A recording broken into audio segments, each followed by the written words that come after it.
Recent কয়েকদিন আগে দেখলাম যে চন্দনেশ্বরের একজন তৃণমূল কংগ্রেসের উপপ্রধান আলাউদ্দিন মোল্লা, নাম যেটা জানতে পেরেছি, তিনি প্রকাশ্যে বলছেন যে গরিব মানুষের জন্য শওকত মোল্লা যা করছেন তিনি গরিব মানুষের আল্লাহ, এই ধরনের বক্তব্য আপনি কোন চোখে দেখছেন?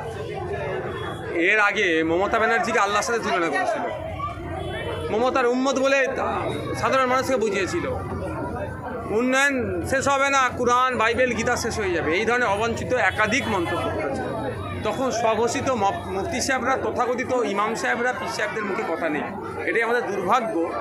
উত্তরপ্রদেশে কিছু হলে আমরা রেড়ে করে উঠি, গুজরাটে কিছু হলে রেড়ে করে উঠি, প্রতিবাদ করি, রাস্তায় নামি, অনেক কথা বলি। কিন্তু আমাদের পশ্চিমবাংলায় ইসলামকে নিয়ে, হযরত মুহাম্মদ সাল্লাল্লাহু আলাইহি ওয়াসাল্লামের যারা অনুসারী তাদেরকে নিয়ে যেভাবে আক্রমণ হয় এবং আল্লাহ পর্যন্ত এরা ছাড়ে না বলতে, এদের বিরুদ্ধে একটা কথা বলে। এখন বাংলার মানুষ দেখে নিক, ধর্মপ্রাণ মানুষ, ধর্মনিরপেক্ষ মানুষরা দেখুক যে অ্যাকচুয়াল কিছু তথাকথিত মৌলানা সাহেবরা বা ইমাম সাহেবরা কোন ঘাটের পানি খাচ্ছে। আজকে ভাইজান 5 বছর হয়ে গিয়েছে, নওশাদ সিদ্দিকী যতবার আসেনি তার থেকে বেশি এসেছি, তার থেকে বেশি পরিষেবা দিয়েছি, কী বলবেন? আপনারাই বিচার করুন না। এটা লাস্ট কোশ্চেন ভাইজান, বাম কংগ্রেস জোট নিয়ে একেবারে সকলগুলো বিষয়ে মন্তব্য করছেন, নওশাদ সিদ্দিকীর পাততলাতে মাটি সরে গেছে ভাঙড়ে, তাই পায়ে পড়ছে বারবার বাম কংগ্রেসে, কী বলবেন? দেখুন একটা কথা বলি, পায়ের নিচে মাটি নেই তো রাজ্য সরকারের। ভাঙড়ের গল্প শোনাচ্ছে আমাদেরকে উনি, সারা রাজ্যদের আমরা ঘুরে হারাম করে দিয়েছে। ভাঙড়ের গল্প শুনে কী করবে? কিছু তো একটা বলতে হবে, বলতে হয়, ওই জন্য বলতে হবে। কিন্তু উনিও বুঝতে পারছে যে অবিজেপি, তৃণমূলের বিরুদ্ধে শক্তিগুলো এক হতে চলেছে। বিজেপি এবং তৃণমূলকে গণতান্ত্রিক প্রক্রিয়ায় কীভাবে পরাস্ত করতে হয় 2026-এর রেজাল্টের পরে দেখবেন। শাসকের নেতারা বলছে ভাঙড়ে আইএসএফের কোনো অস্তিত্ব নেই, টিএমসিতে জয়েন করছে এবং আজকে এক একটা গ্রামে যে মানুষের ভিড়, ওসব গল্প শুনিয়ে কিছু লাভ হবে না আমাকে। ওরা নিজের মনকে শান্তি দিচ্ছে। ভাঙড়ের মা বোন যা আছে সঠিকভাবে এবার ভোট দেবে। 2021-এ বিজেপি চলে আসবে ভয় দেখিয়ে, অনেক মা বোন বয়স্ক লোকের ভোট আমরা পাইনি।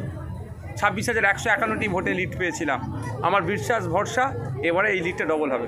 লাস্ট পর্যন্ত দীর্ঘ 41 বছর পরে কাল ভারত পাকিস্তান ফাইনালে মুখোমুখি হতে চলেছে, কী বলবেন? আমরা তো হারাবো আবার ওদেরকে, ওরা আমাদের কাছে পারে নাকি? দুবার তো হারালাম, হ্যাট্রিক করবো। অভিযোগ উঠছে বাইরে থেকে ভাঙড়ে গুন্ডা ঢোকাচ্ছে বা মাস্তান ঢোকাচ্ছে, কী বলবেন? ভাঙড়ের মানুষ সুরক্ষা কীভাবে থাকবে? ভাঙড়ে এসে ওনাকে এই হিংসা করার জায়গা কে দিয়েছিল? শওকত সাহেবকে, আরাবুল সাহেব দিয়েছিল। পঞ্চায়েত নির্বাচনে আরাবুল সাহেব তো শওকত সাহেবকে ডেকে নিয়ে এসে হিংসা করেছে, বাপকেও ছাড়েনি। যে শওকত সাহেবের ছোড়া গুলিতে আমাদের একাধিক কর্মী জখম হয়েছে, একাধিক কর্মী মারা গিয়েছে, সে পাপ করেছিল। এখন আরাবুল ইসলাম সে পাপ বয়ে নিয়ে বাড়াচ্ছে। তারপরে আমি বলবো, রাজনৈতিকভাবে মতপার্থক্য থাকতে পারে, গোষ্ঠীদ্বন্দ্ব থাকতে পারে তাদের দলের মধ্যে, এই হিংসা খুন করে দেওয়া এগুলো কি কোনোভাবেই কাম্য নয়। আমি আশা করব কলকাতা পুলিশের সিপি স্যার আছেন, রাজ্য পুলিশের ডিজি স্যার আছেন, এগুলোকে সদর্থক ভূমিকা পালন করবেন।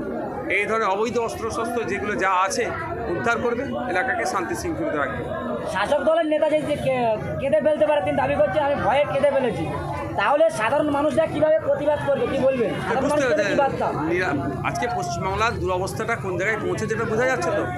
পশ্চিমবাংলার রসতলে চলে গিয়েছে, নিরাপত্তা নেই, শিক্ষা ব্যবস্থা ধ্বংস হয়েছে, স্বাস্থ্য ব্যবস্থা ধ্বংস হয়ে গিয়েছে, গণপরিবহন ধ্বংস হয়ে গিয়েছে। এখন নিজেদের মধ্যে মারপিট করে মরছে না। এই অব্যবস্থার থেকেই তো পরিত্রাণ পেতে হবে মানুষকে। সেই জন্যই তো আইএসএফের ছায়াতলে মানুষ আসছে। ভাইজান, যখন আব্বাস সিদ্দিকী শওকত মোল্লাকে জাহান্নামের কুকুর বলেছিলেন, অনেক ইমাম সাহেব মৌলানারা আব্বাস সিদ্দিকী